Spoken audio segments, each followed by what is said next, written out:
Not yet. Tonight's conversation is not about headlines. It's about networks, ideology, and accountability. We're talking about Islamic terrorism inside the United States. Who are these groups? How are they operating here unhindered? Who are they connected to? And why is this issue continually being ignored, minimized, or outright denied in public discourse? This is a topic that demands clarity, facts, and courage. Our guest tonight brings all three. Welcome to On the Chain. Looking forward to having this conversation, Chip. We have a lot to get into and got a lot to unpack. And joining us back for a second appearance is none other than Joe Kaufman. He's a Republican nominee for U.S. Congress down in Florida's 23rd district, and someone who has spent decades doing the work most people will never see. Joe's been directly involved with counterterrorism efforts, helping to shut down terrorist-linked charities, exposing extremist networks, and existing agencies like Homeland Security with the FBI, Department of Defense, and the Secret Service in identifying and stopping threats to America and Americans. We're not talking about theory here. This is operational reality. That's right. Most recently, Joe led efforts to shut down a pro-Hamas conference in Coral Springs. That's right, in South Florida, just outside of Fort Lauderdale. For those of you who are not familiar, forcing the cancellation of a speech by Congresswoman Summer Lee at a Hamas-linked CAIR conference in Philadelphia, and that's the Council of American-Islamic Relations, and we'll talk more about that. He's also provided critical intelligence to the state of Florida that led to action against a radical imam in Miami who openly called for the annihilation of Jews, and against the taxpayer-funded schools that were the school that was actually connected to him. These are real wins, real consequences, and we're going to dig into this shit. Let's go. Well, let's get going. Let's do the open. Let's bring Joe in. Welcome to On the Chain. By the way, Coral Springs is the next city over, Jeff, from Boca. That's it. It's the next city over. The next city over. And I hope he takes down. I do not like the guy. I voted against the current guy. But let's bring Joe in. Joe Kaufman, welcome to back to On the Chain. How you doing? All right. Hey, Jeff, Chip. Thank you for having me. Got that flag in the background. I like it. I like it. I like it. So yeah, we got a lot to unpack. I mean, there's a lot. I mean, we can't go through, all of your amazing work and all the time. You've done so much, especially in probably a short period of time. But you've uncovered a lot of stuff that's going on there. And for me personally, I really can tell you that Coral Springs shut. Tell us what's going on with that. Do you want to start there, Jeff? Or you want to start somewhere else? Oh, let's start there. I mean, that's kind of top of mind right now. Yeah, it's top of mind. So talk a little bit about how you went about that, but more so how did you learn about it? What was the sort of plan? Because there's always some tricky little plan going on it's always disguised as something, right? Something for the community, something great. How did they pitch it to the city? Yeah, look, this is what I do. I go after groups and individuals connected to terrorism overseas. So, and this is right where I live. It's a group called the South Florida Muslim Federation. They're an umbrella organization for the vast majority of radical Muslim groups in South Florida. Talking about Palm Beach down to Miami-Dade, and they've been trying to hold this annual conference. And in 2024, look, I knew a lot of the speakers beforehand because of the research that I did, but I looked into the speakers and I saw that a number of them were glorifying Hamas after the October 7 attack. And listen, if you're going to have an event, you better expect some pushback regarding that. But there was a lot more to it. That was a big thing, though. And I contacted the general manager of the Coral Springs Marriott, where they were to hold this event. And I asked for a meeting, and he said, okay. And I showed up with a number of leaders from the Jewish community and a leader from the Hindu community. He was a little taken aback by that, but if I had announced that we were bringing a lot of people, then he probably wouldn't have taken that meeting. So we met. He told us we had 15 minutes. I brought with me a PowerPoint presentation of 30 pages, pretty overwhelming stuff. And he sat with us for over an hour going through every slide. And like I said, it was overwhelming. And in the end, he said that we had a legitimate case, and he was with us. He said he was a little concerned because, he didn't want a lawsuit. The group had this contract for a year, and they've had events over there.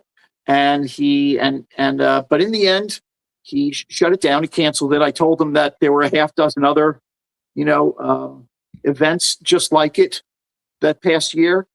And one of them was another Marriott. Another was a Sheraton, which is owned by the Marriott. And I said, you have an out. Every one of those contracts says that if there's a legitimate threat, if there's some kind of threat, security threat, then you could cancel it and right before the event, you could cancel it. And in this case, it was right before the event. It was days away, and they did. They canceled it over they said it was over a security threat, which was legitimate. And so in 2025, the organization, the South Florida Muslim Federation, I guess they went to the city of Coral Springs, and unfortunately, the city commission allowed them to use a city-run facility, a city-owned facility, a taxpayer-funded facility, the Center for the Arts, where I see concerts with my wife, a nice place. Nice. And at that event, because they held it, they were selling merchandise with terrorists images on them, including Yahya Sinwar, the mastermind, the Hamas mastermind of October 7. And then comes 2026, and now we found out that it was being held at the same place, and I'm trying to get it shut down. And one of the key factors is the fact that this group is affiliated with CAIR, and this is right after Governor DeSantis named CAIR designated CAIR a terrorist organization. And this organization is heavily affiliated with CAIR, both their leadership since they began, their ideology since they began. The individual who was the founding executive director said he was starting the organization with how he was the executive director of CAIR, and he wanted to bring that ideology over to the South Florida Muslim Federation when he was their executive director. And then the highest ranking CAIR leader in South Florida has been also involved with this organization from beginning till now. In fact, in November, he played a key role in naming their new president for this year. So CAIR has been with them every step of the way as a member, and with their leadership and their operations and activism and all of that, heavily affiliated. And so when I spoke at the city commission, and the commission basically told us that their hands were tied. The mayor said so. The city attorney said so. Other commissioners said so. They said that they had to follow the rules of Florida.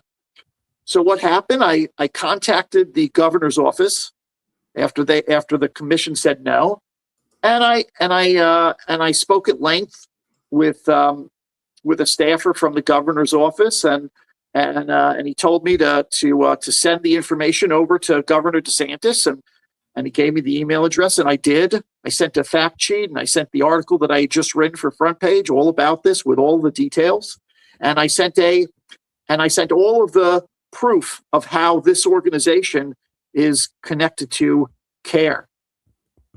And right away, the Attorney General of Florida, James Uthmeyer, he issued a statement.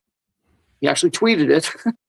And after President Trump, tweeting something is pretty golden. And he told the city commission under no They didn't have a choice. If this group is affiliated with CAIR, then they need to shut this down. Oh, boy. And it looks like the commission. Look, they said that their hands were tied because of the state rules, and now the state is telling them to shut it down. And I'm hoping the commission listens, but all I've been hearing is that the commission's going to allow this to continue. So they were liars, basically, because if they said that they couldn't do it because of the state, they couldn't shut it down because of the state. Well, when the state's telling them to shut it down, hey, if you're listening to the state, you shut it down, and it's perfectly legitimate. You've got Hamas glorification, you've got terrorist imagery, and it's not just there. They're promoting this. They're promoting this terrorist imagery with their promotion materials. So, I think with all of this stuff combined, even a small percentage of it, they need to shut this event down. Yeah, it sounds to me like what they're going to do is try to decouple from CAIR, to try to show that they're not. But there's got to be funding involved there too, right? I would imagine funding's funneling through CAIR, and aside from just support, I think they're probably too intertwined with that to unravel it. But DeSantis isn't going to put up with this. You don't say that it's a terrorist organization.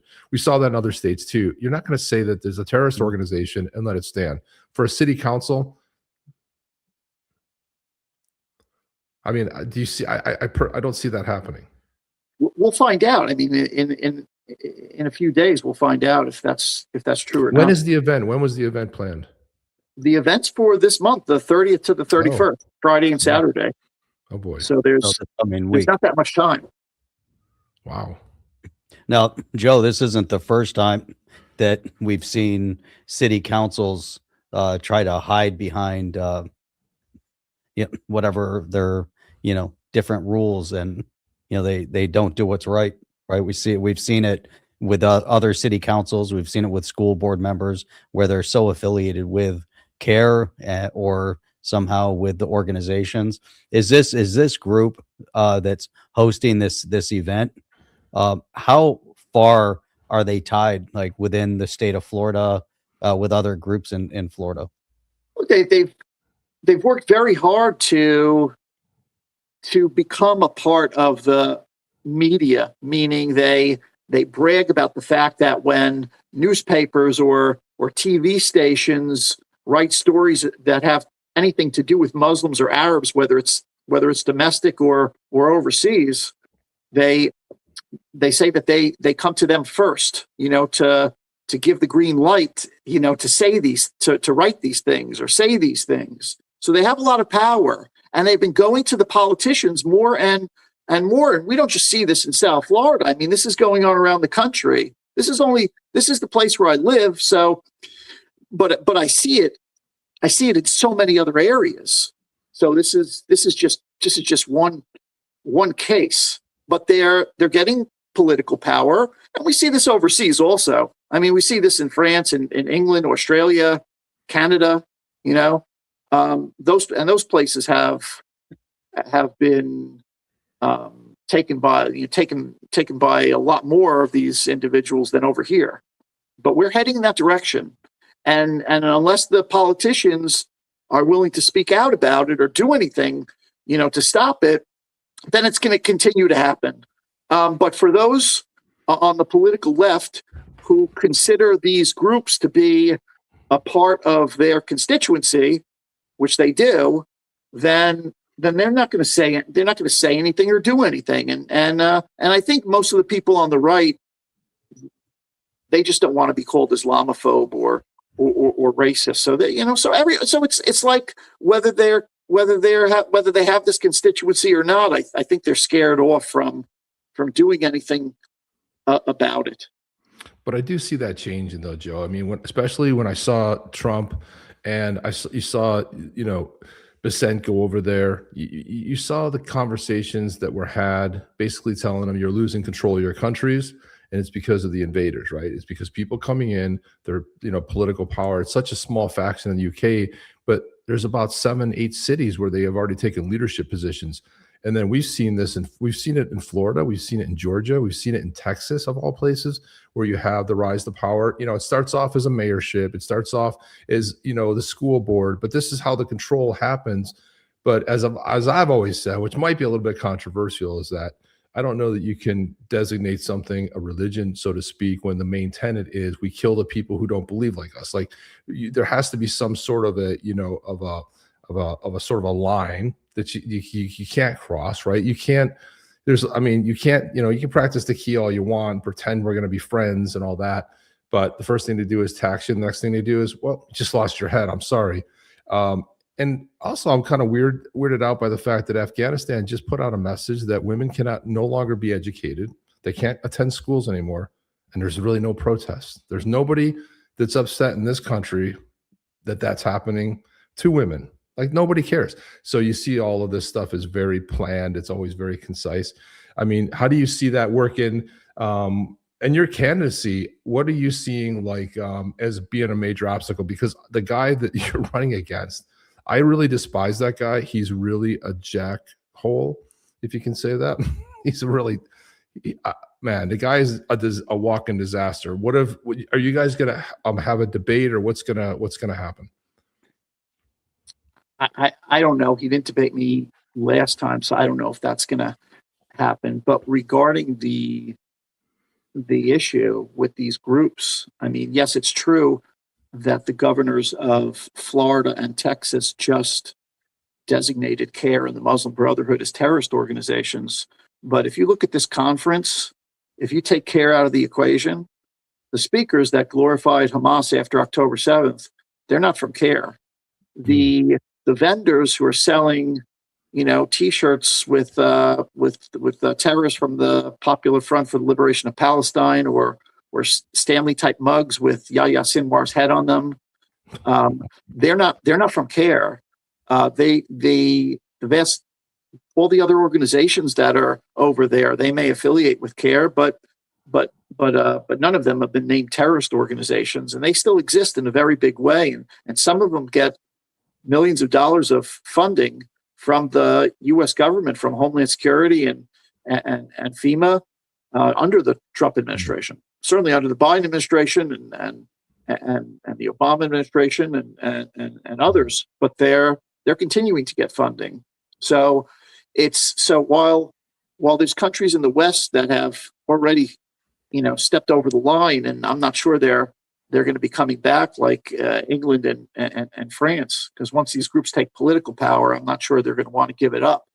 But we're heading towards that over here, and I don't see enough people turning against it, whether the Trump administration's in there or not. And President Trump's not going to be there forever, and I don't know, how the next administration is going to handle any of this stuff.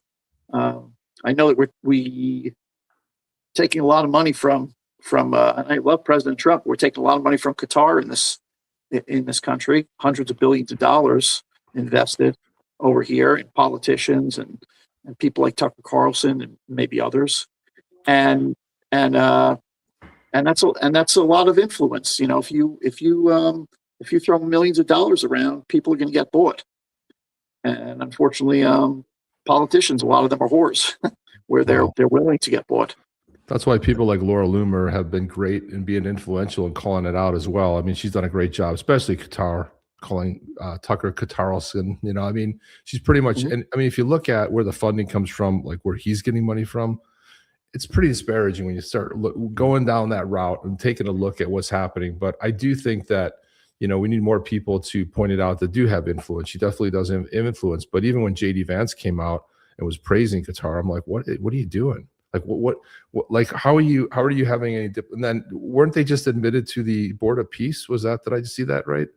Who was it I just saw admitted to the Board of Peace? Was it Qatar or was it somebody else? They were, and I don't know, how serious that is. I know Turkey and Qatar were, and so was Israel and this Board of Peace. I don't know. I don't think anybody in the world really knows where this is headed. Well, to replace the United Nations, that's right? Where it's headed. Some people believe it's to replace the United Nations. That wouldn't be so bad, but I don't know, where this is headed, nor any of us. Is it just about Gaza or like replacing the UN? Who knows? But I do know that these countries, whether it's Qatar or Saudi Arabia or others, they have a lot of influence inside the United States, China, and they throw billions of dollars around over here to buy parts of our country. And these Islamist organizations have grown. They've grown politically. Their mosques have grown tremendously, and I see it all over the country. So I'm not sure, where this leads, but I do know that these organizations, just like this South Florida Muslim Federation is tied to CAIR, these organizations are tied to the Muslim Brotherhood, are tied to things like Hamas financing, and maybe at some point we will really wake up, and it won't just be two governors naming one of the groups or two of the groups of terrorist organizations, but it will be, 3/4 of the country turning on this and shutting down all of these organizations. And until that happens, these groups are going to continue to grow and gain influence, political influence. If a politician is getting votes from all of the mosques in the area, and they're taking buses from, it's like souls to the polls with Christian organizations, where they take the entire church and they go vote. Well, they do the same thing in the mosques, and if the left wing understands that that's a big voting constituency in their area, certainly in the big cities, then maybe they're going to be reluctant to do anything about it. Maybe they're going to stop people like me from speaking out about it or shutting down anything. No, Joe, you and I have known each other for quite a while. How do you see, like, if you look over the years, and CAIR has been, present for all these years, kind of integrating into the various political situations, from the lowest level to influence school board members to the highest level, and we've seen these different organizations. It wasn't that long ago that in Cooper City, which is a little bit south of Coral Springs, there's a mosque there, and there's a school that also had some involvement, right? So this isn't something new. And there's also kind of the headquarters of what happened in Tampa. And it goes beyond just CAIR too, right? There's other organizations that we've seen influence, like the Muslim Student Association and beyond. Are you still seeing impact from these other entities that are out there beyond just CAIR and Muslim Brotherhood? And what do you see like outcomes from different things over the years that you've worked kind of present here in Florida and beyond? CAIR, people know about CAIR because they get interviewed on TV. So they're like a mouthpiece for the Muslim community. But these other organizations, a lot of them are huge charities where millions of dollars are running through them, and a lot of that money's going overseas. And we'll give you an example, like the Islamic Circle of North America. It's a huge organization, probably the biggest Muslim organization in Canada and the United States today. They have all of these divisions. They're getting millions of dollars from the U.S. government, and that money is being placed into these divisions. So they're constantly creating new entities because they're getting money into there. Well, I have proof that they've raised money for Al Qaeda, and they've been linked to fundraising for Hamas. They partner with a third party in Pakistan, and they were the top donors for this entity, and that entity goes and gives money to Hamas. Well, it's not illegal for this Islamic Circle group to give money to an entity in Pakistan, But it is legal for them to give money to Hamas. But if they're using a third party, or if they don't know about it, I'm sure then there's nothing illegal about it. Just like there's nothing illegal for this group in Pakistan to give money to Hamas, because in Pakistan it's not illegal to do so. So it's until you shut down those domestic organizations in the U.S., then this is going to continue to happen. And those groups, like I said, they're getting money from the U.S. itself. But if we really woke up, we would shut down these organizations. There's countries around the world that don't allow things like this to happen. It's the West that allows this to happen. It's democracies that allow this to happen. We're over compassionate for for everyone, and certainly there needs to be compassion to the poor. We have immigration to our country, but we're overly compassionate, where we allow groups that hate the United States to grow.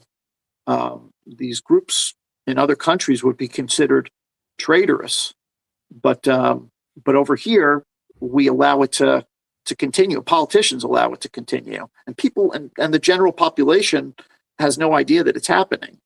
But one day they'll blink and they'll see that the society totally changed.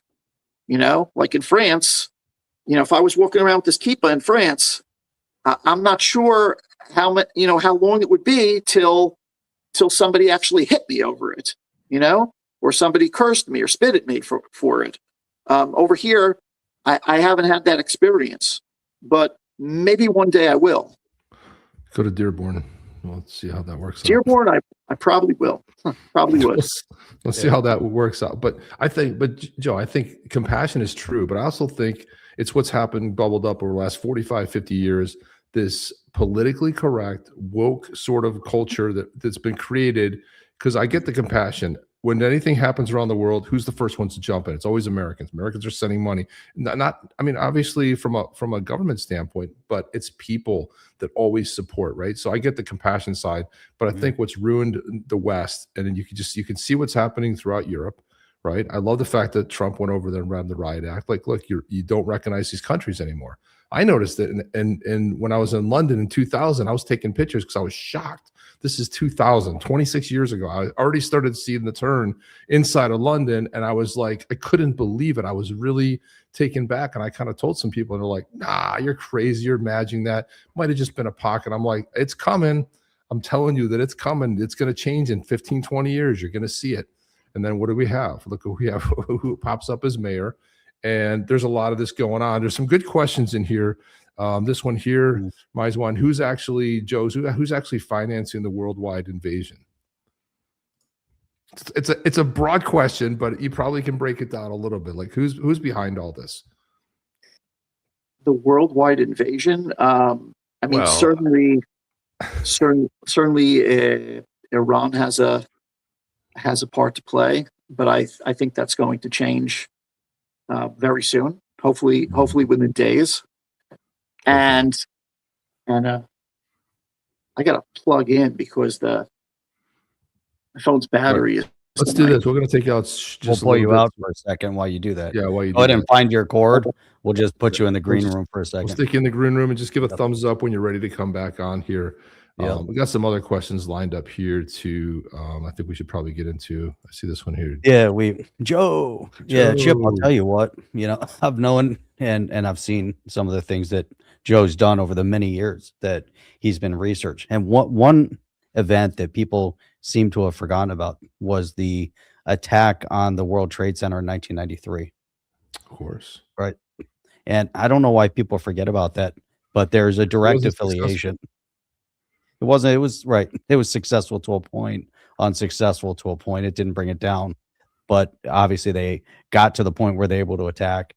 Now there was direct affiliation from those people directly back into CAIR and some of the other entities, and that's one of the things that Joe had tracked down and connected a lot of those dots. And so it'd be that's one instance. Like I said, he's been at this for many years. But these people, it seems like they're now more prolific. They're popping up in many more places. And that obviously, we see the mayor of New York, and you have to really ask the question, who's funding that, who's pushing for that? Why when we go to the UK, you start seeing all these Islamists that are taking power political positions. And it was a number of years ago. It was, a lot of influence at the school board level. And the school boards, as we know, are heavily leftist, right? And they're very anti republic. They don't like this republic, based on everything they've promoted over the years, and we can see how destructive many of these school boards have been. Yep. I think Joe can still hear us when you're ready and you're finally set up. Oh, popped off there. I think he knocked the probably cable off. That happens. That's fine. Yeah. But we'll jump into it. And I mean, I would say Saudi Arabia, Iran, Qatar, it's the usual players, a lot of the usual players. But I also think too, like we've seen money being funneled with USAID, all this kind of stuff. Let us know when you're ready, Joe, if you're going to give us a thumbs up. Okay, he's good. All right, bring it back, Joe. There you go. Back in here, we were just talking about funding. This question popped up to Saudi Arabia, Iran, Qatar, a lot of this. But I think the USAID, USAID, that money that they cut off, that was going to NGOs funnel it back into two places, the Democrats, because it's great, because it's a chain, right? It goes from this organization to this shell company, and it ends up funding terrorism, and it ends up in the Democrats' pockets, amongst other pet projects, which get a smaller side of that. When Trump ended that, and when Doge was going, who are the people crying the loudest about the fact that, oh no, we can't stop fraud? And the USAID is like funny. It's like, how much of that really went anywhere that did any good? It wasn't school kids who were no longer, studying. They made it about that, but there's got to be some other funding mechanisms. One of the things that Doge found out was it was just printing checks, just sending stuff, no ledgers, nothing. And I think that's why Jeff and I are so heavy about blockchain for pretty much anything. So we can, because a blockchain is indelible. You cannot change it. It's good. You can't be twisted and changed once it goes to the blockchain. And we gotta have a money trail, because I don't even think we know about half of the places the government funding in this government, like you had pointed out earlier. There's got to be more money sources, because at some point you got to cut all the money supply off. I don't know if you can cut it all off, but at least the places we know and can make a difference. I don't know if you've uncovered any of that yourself, but there seems to be an awful lot of hands in the cookie jar. When you're in Minneapolis, when they're taking $1 million and flying it off in planes every day to Somalia, and it ends up back in terrorist hands, that's a problem. I mean, look, I don't remember that guy's name, but there was a guy who used to get dressed up in colorful outfits, and he would talk about free money coming from the United States. I love that guy. But it seems like there's a ton of free money out there, and a lot of times the wrong people are getting their hands on it. The wrong groups are getting their hands on it, and they've really perfected how to do that, and I think they're helping their friends do that. But one day maybe we'll like I say, we'll wake up and we'll figure out that there's a lot of the fifth column inside the United States that's getting these type. Yeah, that guy. Let's go. The free money guy. Remember that? He was talking about your government. I thought he was crazy. He was true. When I was working for G. Gore and Liddy, I was the assistant producer there on his radio show. When I was going to college, and his show was in Fairfax, Virginia. It was on WJFK, the Washington D.C. channel, and he had Lesko come on the show, and he interviewed him over there. But there is a ton of money that's going to groups, constantly, these non-governmental organizations, 501c3s and all of that, and the country is not really looking into where that money is going. Doge was great. There needs to be a lot. There needs to be others where they look into like the fifth columns that are inside the United States that are getting their hands on this type of money. Groups like CAIR. CAIR is not the only one, that should be designated a terrorist organization. there's other organizations just like them. So those groups really need to be taken care of. Meaning Who are shut some down. of the other groups, Joe? Who are some of the other groups that you've seen in other parts of the country outside of just CAIR that have similar affiliations? Well, these are all nationwide organizations. There's a group called Islamic Relief, like this Florida Muslim conference that's taking place that we're trying to get shut down. They're a platinum sponsor for the conference. Islamic Relief was banned by a number of nations. Israel calls them a Hamas front. Russia banned them for helping to finance Chechnyan Muslims connected to Al Qaeda. Bangladesh, which is nearly 100% Muslim country, banned part of them. So the UAE government, which is obviously a Muslim country, they've labeled this organization a terrorist organization. But that's a group. The Islamic Circle of North America, as I mentioned, they've been linked to Hamas and Al Qaeda financing. There's another sponsor for this conference called Beit Amal. The head of that organization, his name is Mazen Mokhtar. He's their executive director. He was linked to a website, one of the main websites that was raising money and recruiting fighters for Al Qaeda shortly before 9/11 and shortly after 9/11. He said that Hamas operations are heroic, and he's made a number of statements in support of suicide bombings. So these organizations, for them, this is like normal. But all of these people from these organizations, they're living inside the United States. They shouldn't be here. They shouldn't be anywhere near the United States. And if they are in the United States, they should be behind bars. I don't know how someone like Mazen Mokhtar, got away with the fact that he was creating mirror websites he was an administrator for this recruiting website for Al Qaeda.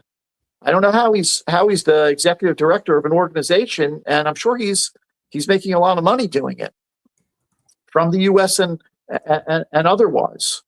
But these are the types of organizations that need to be shut down. And while CAIR has links to terrorism, fantastic. Thank you, Governor DeSantis and Governor Abbott, for doing that. But all of these groups do, and none of them should exist. And when you shut down CAIR, you watch. If you don't put all those leaders from CAIR in prison where they should go, they're just going to run away to those other organizations, or they're going to create new ones. I remember way back when I started this, the Bush administration, they shut down the three largest Muslim charities in the United States right after 9/11. One of them was raising millions for Al Qaeda, and the other two were raising millions for. Two were raising money for Al Qaeda. One was raising millions for Hamas, and they were all shut down in December of 2001. The Treasury Department went and padlocked all their doors, and they had court cases and like the Holy Land Foundation case. But anyway, these organizations were shut down. And then other organizations popped up because the leaders from these organizations, not all of the leaders went to jail. So the ones that didn't went and created new organizations. And those organizations, may have been shut down, but some of them exist to this day. So it's unless you get all of them, unless you get all the individuals involved, then they're just going to run and create something new, like this school in Tampa. Perfect example. The Islamic Academy of Florida. They take school vouchers, and the state of Florida says you're not going to get vouchers anymore because Palestinian Islamic Jihad was using your school to raise money for suicide bombers in Israel. So what did they do? They changed the name. They changed the name of the school. They're operating from the same property, but it's the same people involved. But they just changed the name, and all of a sudden they're getting vouchers again to this day. So it's a never-ending cycle until our government steps in and does something about it. And not enough politicians are willing to go against it. A lot of them are being bought by it. A lot of them are taking votes from it, and then those who wish to shut it down, a lot of them are remaining quiet because they don't want the backlash. So it's allowed for a perfect storm to take over our country. It's a good comment from Jim D. We Westerners are going to have to face the reality that Islam is a control and enslavement ideology, not a religion. It's 100% incompatible with freedom principles enshrined in the Constitution. And that's the other thing about Sharia laws. It's always practiced. It's not like they could. That's everything that they're built on. So there's always this thing where, you saw Mandami in New York get questioned about it quite often, and he was able to deflect, but we know what's coming. Uh-oh. Yep. Incoming call, Joe, something important. Now That's not my phone. That was Joe's phone. No, I was calling Joe. I was just goofing on you. Yeah, my phone.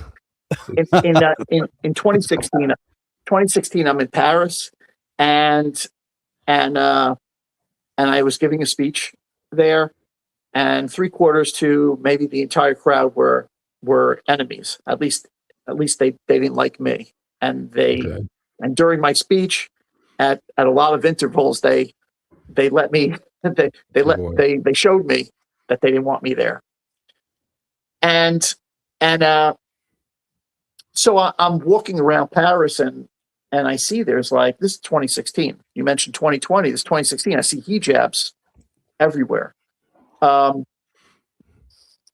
I was on a panel after my speech, and one of the former heads of Algeria was in the front row. I guess he was participating in the event. They actually had both sides of the Arab Spring represented. This was during the Arab Spring, so they had both sides of the Arab Spring in the crowd, and also involved in the conference. And here I am. I'm there to give a speech on how to end radical Islam and terrorism to a crowd of Islamists from both sides of the Arab Spring. And this head of Algeria says to me on this panel, he says that he didn't like my speech because he didn't like the fact that I was criticizing his religion.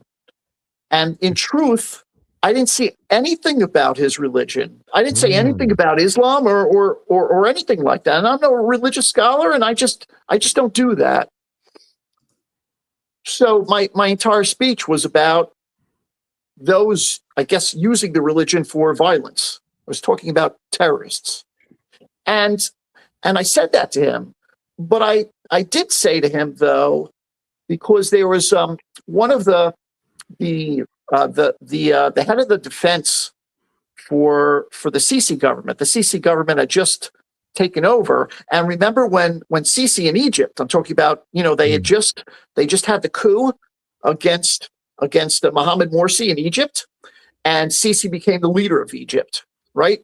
Yep. And the head of his defense department, I don't remember his name, he was on the panel with me.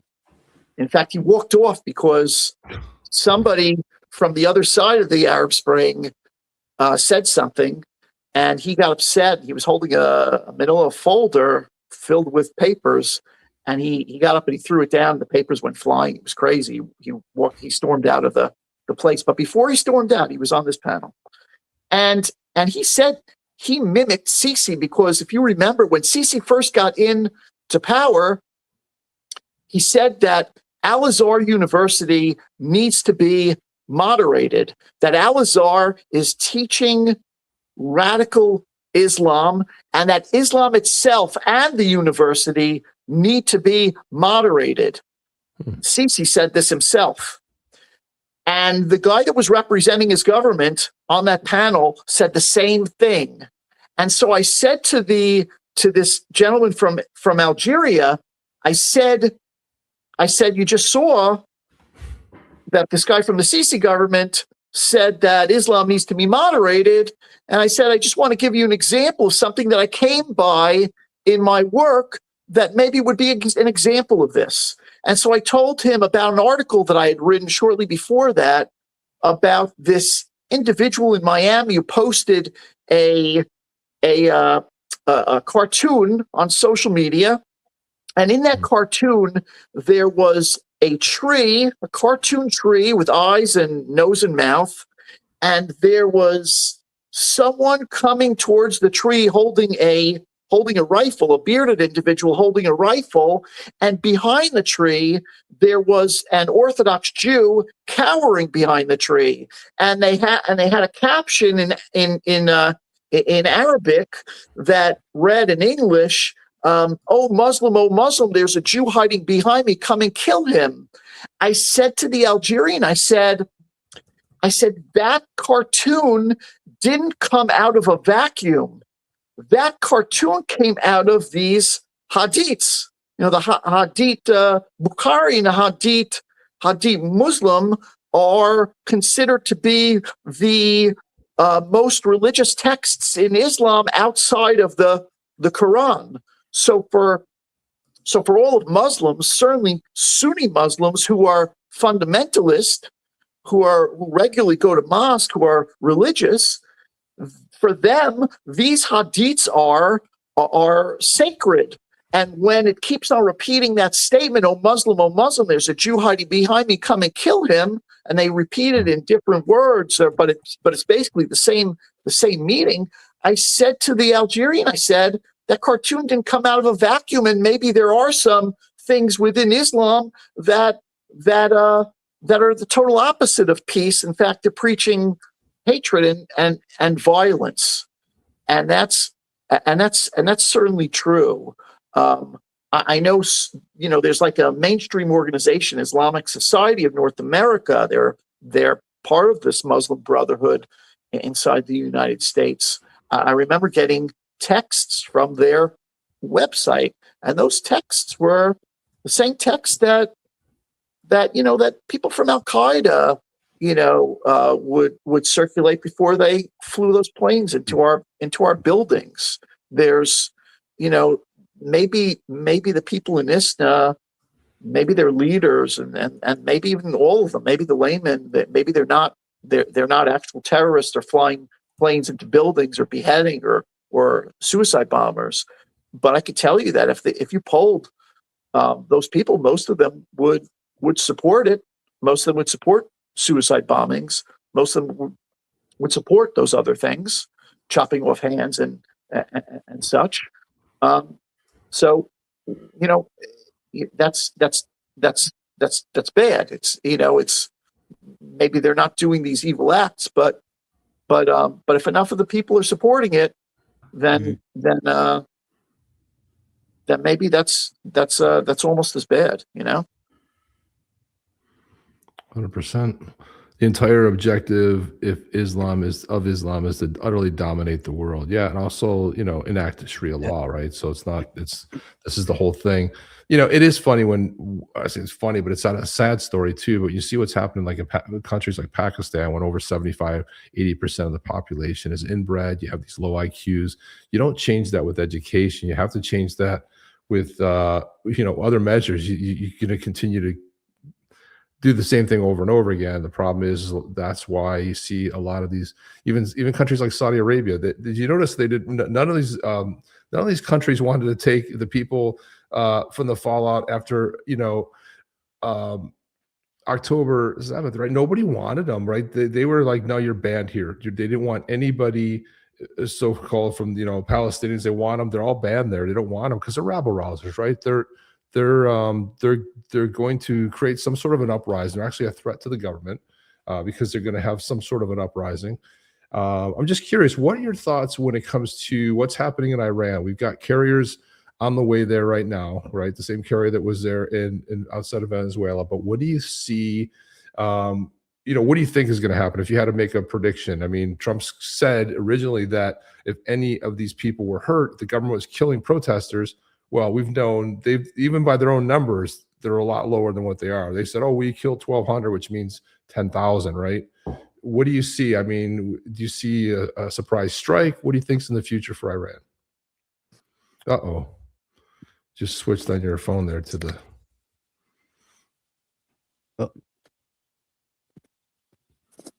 The complexity of well, that's what happens. Joe's having an issue with his computer, so that's why we ended up going to the phone. That's why we're a little bit late tonight. As you know, we're usually on out for a second until he fixes. We're usually on time when he comes.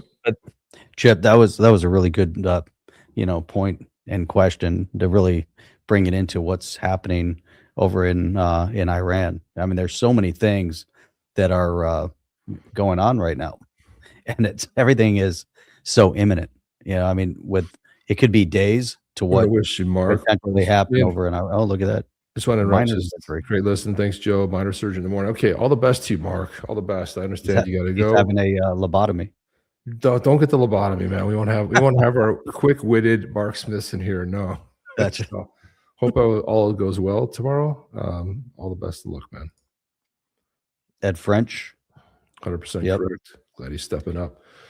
He's put himself out there many times. I mean, it's over the years, and he's really held a lot of these groups to account. I can remember the group he's talking about that is holding their organization meeting at the Marriott. I can remember being there, and I was invited to introduce speakers, and so I remember introducing Laura Loomer and many others. I never made it down there. For some reason. That's right. Yeah, I forget exactly what had happened that day, but there were other events that there was a group where they had an event at the Fort Lauderdale Convention Center, right at the port of all places, at the port.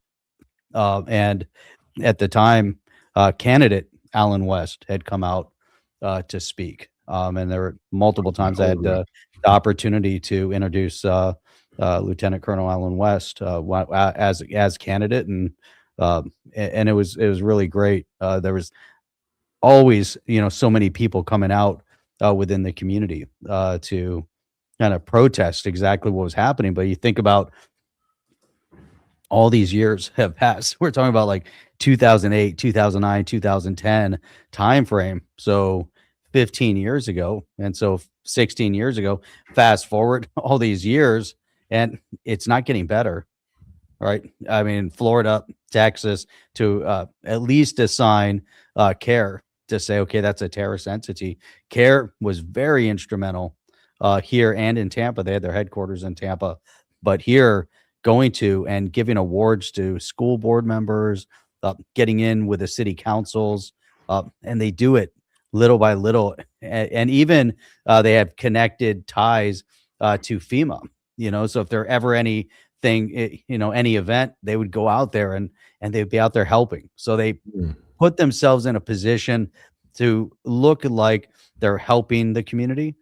Well, all along they have this underlying kind of nefarious agenda, similar to what happened, not just in Dearborn, but Mark Smithson had mentioned Hamtramck. Hamtramck was Polish. I can remember moving to Detroit in 94. And I remember going to Hamtramck the first time, predominantly Polish. There were Polish stores, everything, over the years, you started to see the conversion over to predominantly majority Muslim until now, to where the city council, and now they have call for prayer. So, and they tried passing that before. It was a big lawsuit case in Hamtramck, but there's a perfect example where they, little by little, they kind of come in. It used to be Dearborn. I can remember moving there, and I'm like, hey, this is great. I've been outside the Middle East for a bit, and I'm excited. I finally can get some good, good quality food at the that was kind of short lived, but that was Dearborn.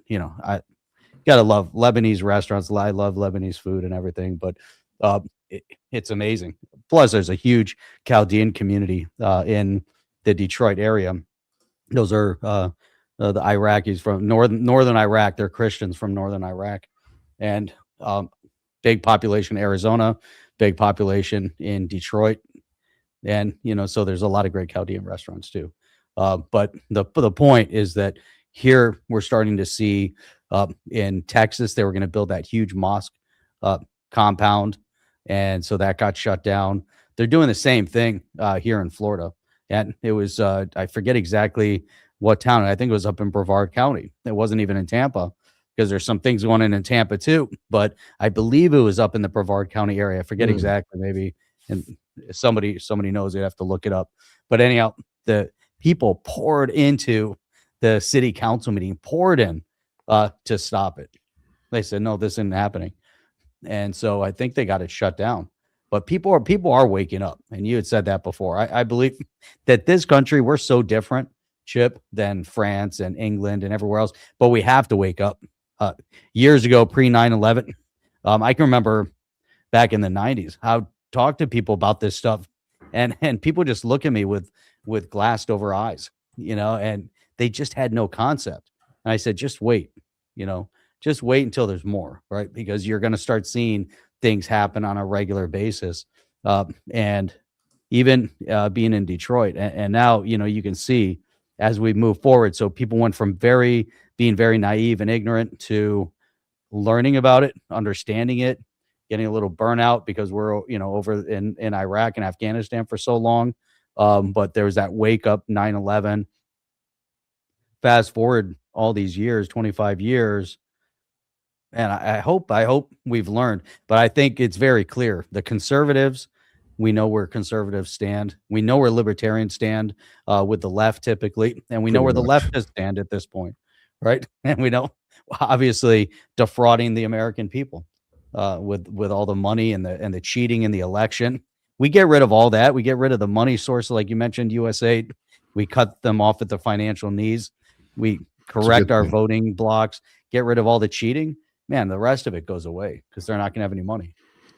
Well, in other news, Jeff, the SAVE Act, what is it called? The SAVE Act, which is that voter ID type of law. It's being reworked. Speaker Thune was talking a little bit about it, because I actually didn't think it was going to happen, because it didn't seem like it was getting picked up. But the Babylon Bee never misses, so they put this out. They said Republicans warned passing the voter ID law could ruin plan to hand Congress to Democrats in November. They just never miss. I don't know who writes that stuff over there, but it's just spot on. Yeah, Brevard. Jim D. Up where you are, Jim D. I hope not here in Brevard. The Florida Institute of Tech in Melbourne caters to wealthy Islamic donor families. There you go. I've been meaning to. There's this guy that I see on Facebook that does music history, and it reminds me so much. It looks like it could be Jim D's brother. I swear to God. I'm like, this guy does music stuff and he breaks down songs and stuff. I'm like, are you have like a brother? Are you sidelining as this dude on Facebook? I'll send it to Jeff first and see if Jeff concurs or not. Maybe it's him. Maybe it's that. I don't know. I don't know. Well, it looks to be like a brother of Jim D. I don't think like Jim D, but it looks like a brother or something, like he'd be related. But the way he breaks down songs and stuff, it's kind of cool. He'll play like a drum beat, then he'll add like the guitar piece in. You're like, it kind of sounds familiar. Then he'll do something else, and then he'll add like, okay, the main vocal, and you're like, there it is right there, So, but yeah, just because some people send me Facebook stuff, so I end up getting trapped in the Facebook ecosystem, and I'll go to the next one and it'll be bad. Ed French says, I worry about my kids and grandkids. Tree law is the polar opposite of constitutional republic that our founders started with. I'm praying that we don't have too late to save the election process. Well, you got to remember something, Ed. You got to remember something, like thinking things are lost. It's in our Constitution. If this isn't working, if this isn't happening the way and the founders envisioned it, start over. There's only one way to start over. We know who has the guns. Just saying. We know who's gonna. If there's a revolution, there's a revolution. If it has to happen, it's gonna have to happen. Now we know where it's not happening. It's not gonna happen in Germany. It's not gonna happen where they surrender, where the white flag hangs at every public institution in France. And so that's our show for tonight. Thank you very much for coming. It's so funny. We're just getting ready to wrap here. Thank you, everybody, for stopping in. And Joe's on the move. Joe, when you're ready again, give us a thumbs up. Yeah, right. You do look like a rock star. You do. There is a certain, yeah. That's all right, Jim. Jim D's got the long hair. It's not, I'd say it's like long, shoulder length hair. Longish. Longish. Long for me. Long for you now. Long for you, yeah. Got my ponytail back though.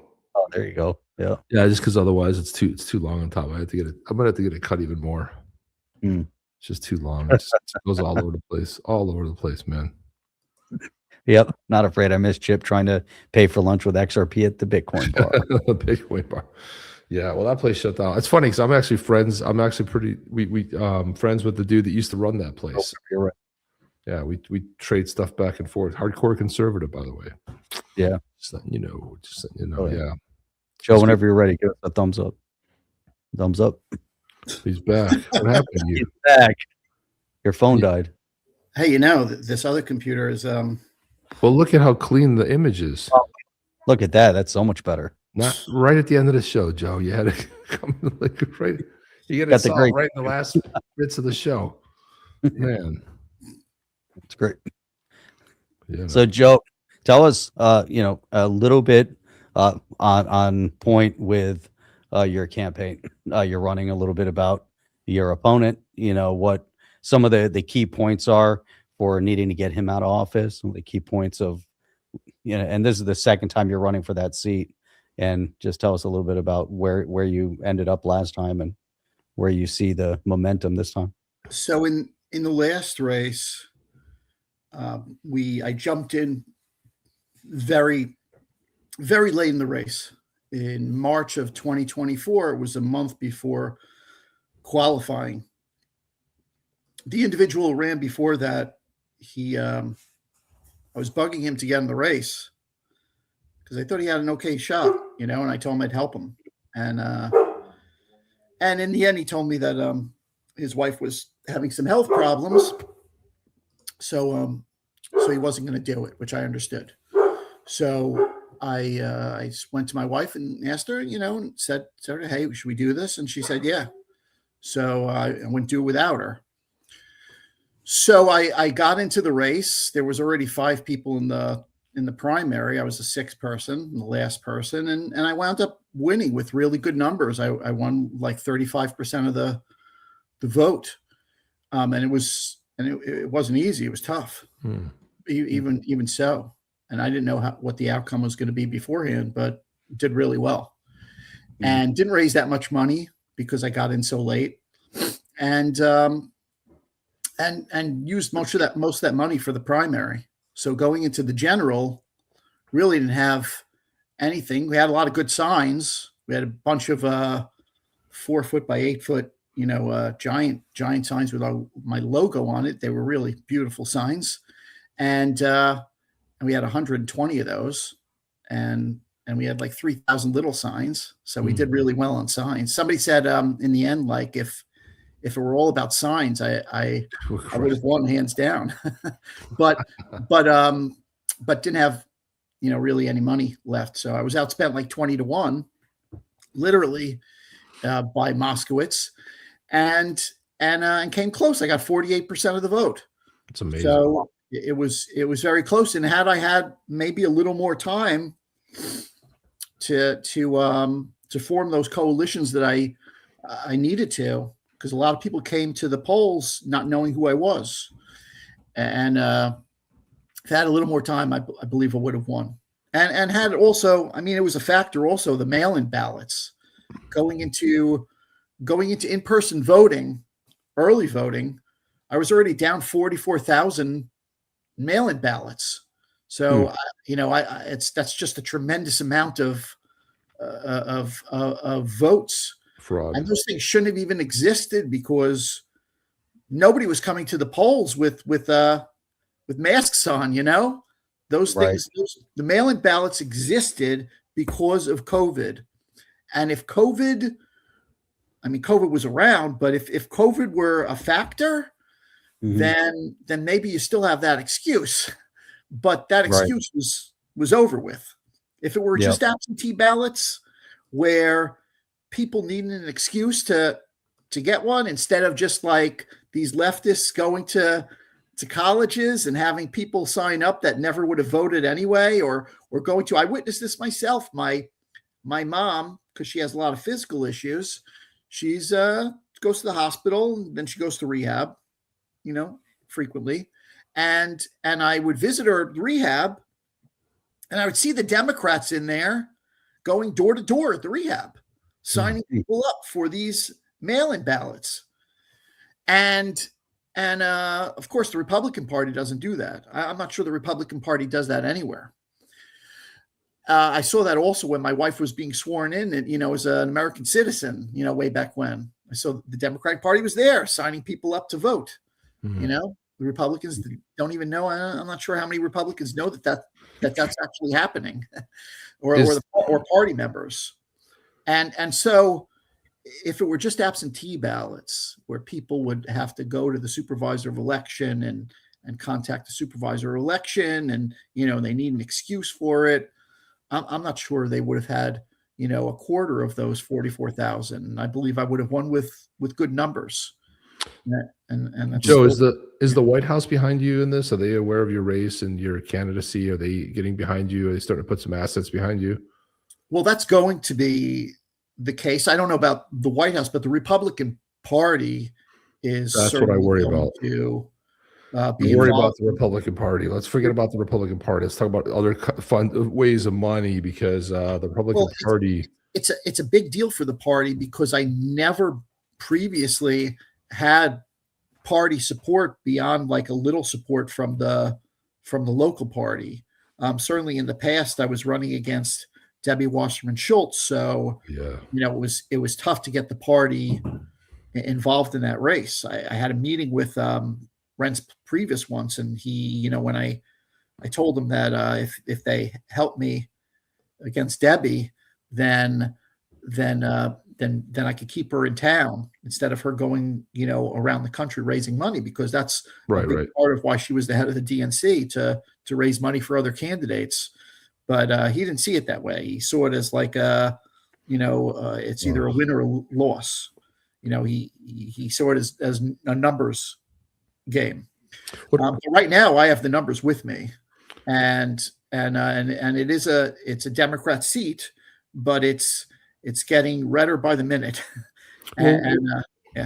What about Laura Loomer? Are you in touch with her? Is she aware of your candidacy? I know she's aware of the candidacy, because I think if she was a little bit more tied into what you've been doing your entire world in your life, because it's 100% what she stands on. She's connected to a lot of people. I also think that would be a good thing to maybe reach out to her, because I just know that she is connected. People can say what they want about her, but she's highly effective. I love her personally. I mean, she was in my district, so I voted for her twice. Unfortunately, she was unsuccessful twice, and I don't think she'll ever get into that game again. But I do think that maybe that might be an avenue, because she's connected to. What you need to do is get your name out, because I think that being just down the street from Mar-a-Lago, there'd be a heavy interest in especially in this area of Boca. People talk about their support for Trump. I was at one of the very first Trump rallies, and it was in 2013. It was in a small park in Boca Raton, at Federal Highway there, right off of Palmetto. If you blink, you miss it. I went and saw Trump there, and a couple local people. I think Alan West spoke there as well back in the day. And I said, oh, my God, this guy's going to be president. It was the same speech he always gave. It was way before. He was tinkering about running against Obama. That was one of the things that was kind of going on back in the day. But I think you need to source your name, and we need to get your name out there, because especially to the right people, because and I have another clue that I'll give you after we conclude here, because another funding source that I'll get you involved in, but after we conclude. But I do think that what you're doing is huge, and I do think, and I love this Moskowitz. I do not like this guy at all. He's done so many questionable things. He's just a jackass. I'll just say that right out. I mean, how do I know? Because I voted against this guy. He's in my district. I don't like the dude. So we got to figure out a way to get you over the top and, send you to Washington, because this level of knowledge and what you know and what you could bring to Congress is going to be necessary.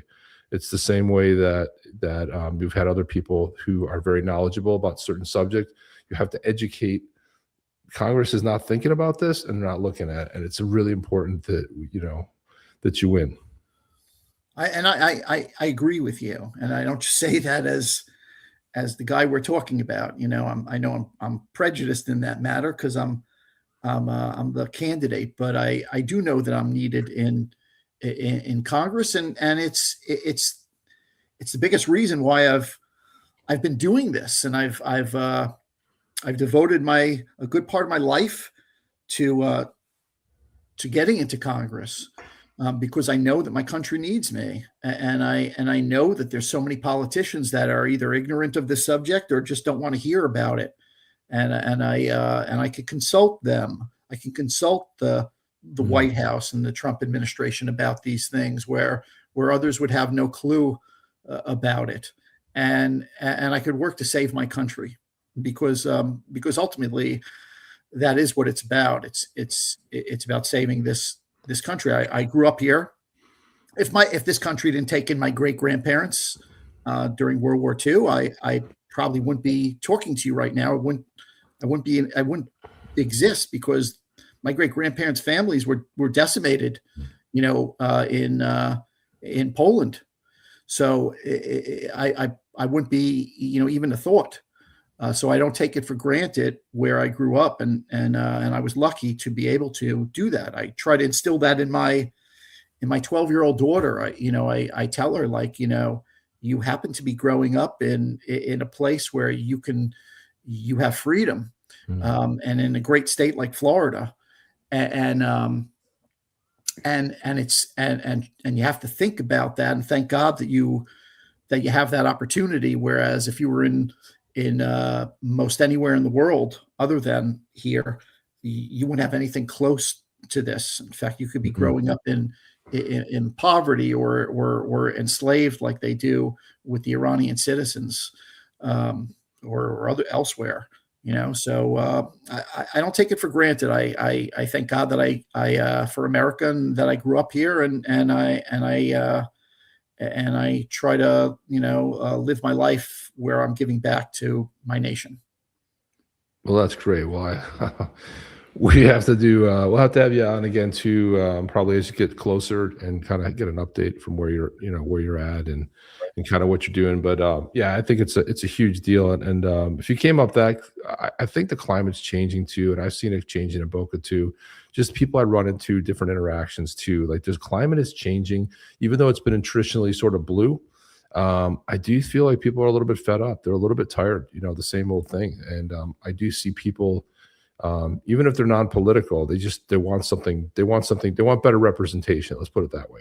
Because, yeah, I always thought, like, who bought this guy? Because he was such a doofus. I mean, even listening to him speak, and then he's always, because in West Boca, the signs are election time. The signs come out. You see the commercials, and this guy's nowhere to be found any other time. Doesn't give a shit about the community. He's nowhere to be found with a bunch of votes, because he's amongst the worst in casting votes in Congress. He's amongst the worst in, this district includes Boca Raton and Fort Lauderdale, two of the main hub cities in the United States.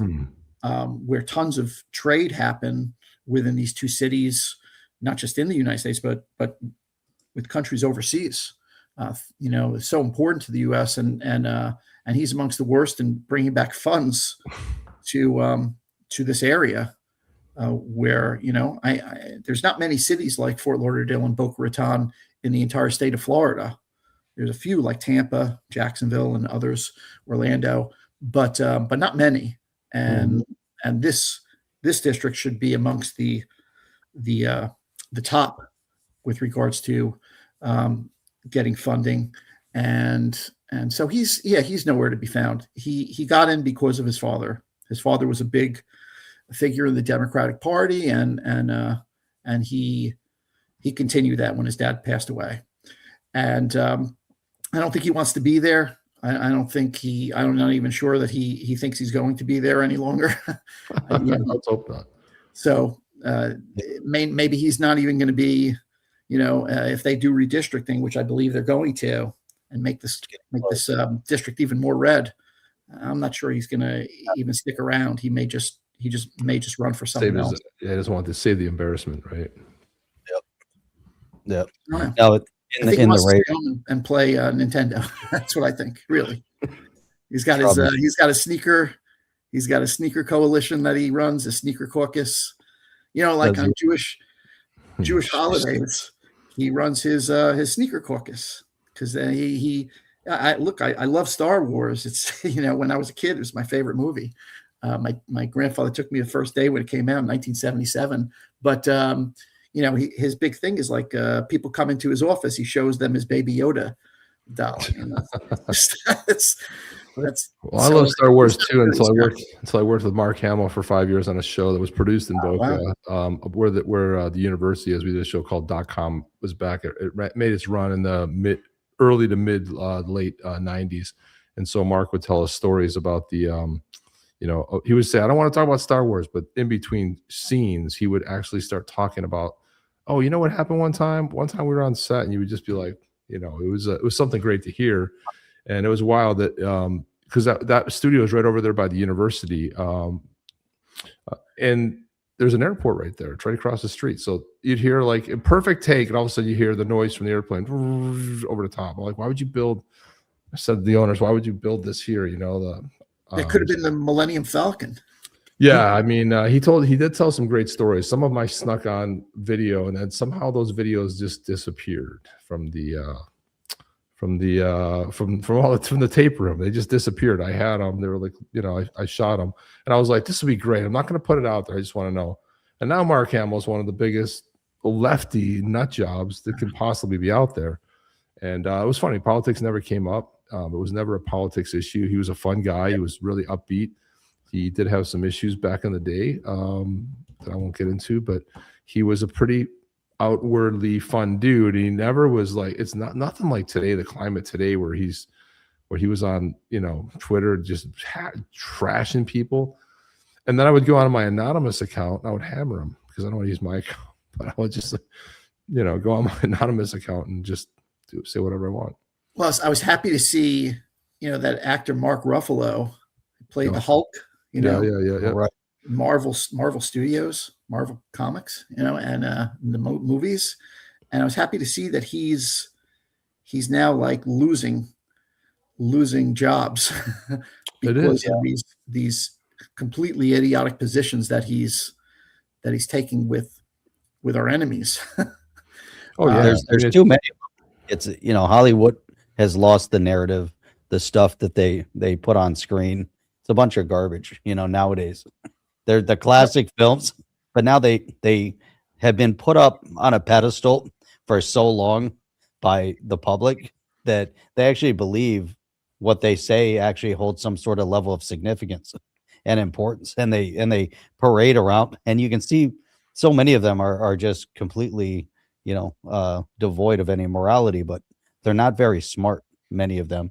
And they've just lost it. They don't live in our world. They live in their bubble. Hollywood breeds immorality, but I'm happy to see that at least there's someone or someones in Hollywood that care enough to not let Mark Ruffalo have jobs with them, and hopefully the only positions that he'll get as an actor moving forward are maybe like stage shows or Well, he's a nut job. Local theater. If they continue, the narrative has shifted. We have all these fringe elements from the left.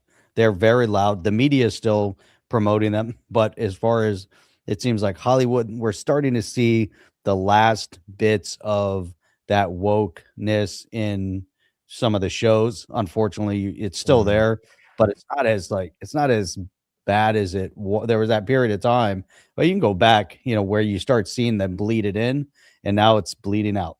All right. And so it needs to be bled out completely and get rid of this wokeism.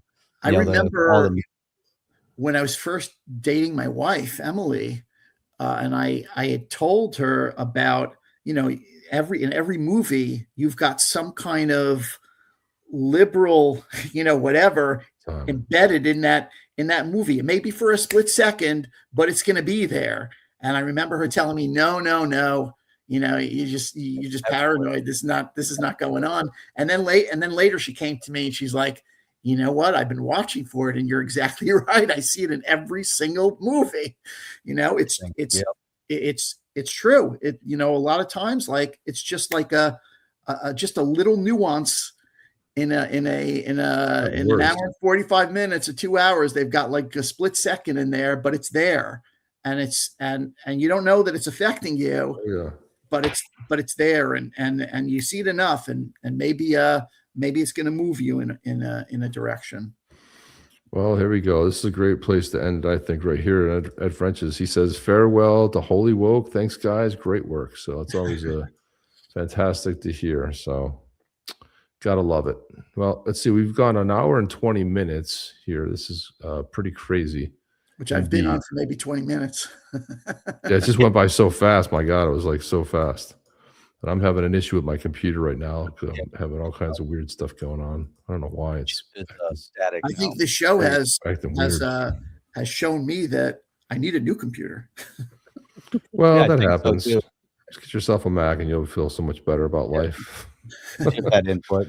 Once you go Mac, you never go back. I'm just saying, my computer's having some weird things going on right now. He's freezing up with his Mac. No, it's freezing. No, you know what it is? It's like it's memory leaks inside of Chrome. When I use AI and I leave the windows open, it crashes Chrome. Well, yeah, because if you look at the tab, look how much memory it's just bleeding out. It's just bleeding out. And I left it open on 4 tabs, and it's like crushing it's just destroying this thing. So anyway, I'm gonna have to. Don't start all that Mac stuff. Here we go. God Almighty! All right, I have to. And then Google. All right. Well, that's it. Let's. Joe, appreciate you being on. Any last parting words that you have for us? Yeah, I'm just gonna keep fighting. I'm hoping to get this conference shut down. But if it's not, we'll demonstrate, and I'll continue my life fighting this stuff until at some point it's gone. And yeah. I hope and pray for one day that it is gone. And my daughter's future is secure in this country, and I hope that other Western countries actually come back from their demise that they find themselves in today. And, save the West, save America, save the West. I love it, man. That's all right, it. guys. We'll see and you guys from our audience here before we sign off. XRP, Joe. Charles says buy XRP. XRP is a digital asset. Most people in here are big supporters of XRP, similar to, well, let's say a Bitcoin. But that's what there have been multiple comments on that coming through here. And we're up against Raymond saying the agenda was laid out in the 1963 Communist Goals List, and the capture of Hollywood is stated. And so the battle's going on a long time. Now we're aware of it. Now it's time to shut it down. Joe's on the forefront over there trying to win the seat against Jared Moskowitz, and all the power to you on that race. And we'll look forward to having you back on again for some updates as we get closer through the primaries. Thanks. I appreciate it. We'll stay on past the show. Just stay on. Hang on tight, guys. We'll see you back on the show on Saturday morning. Thank you, Joe, for coming in. I'm going to go ahead and play the outro, but stick around here, Joe. We'll guys see you guys on the next one. Chip, Jeff, and Joe out. Are you down with OTC? Please like, subscribe, and click the bell to be notified when the next video drops.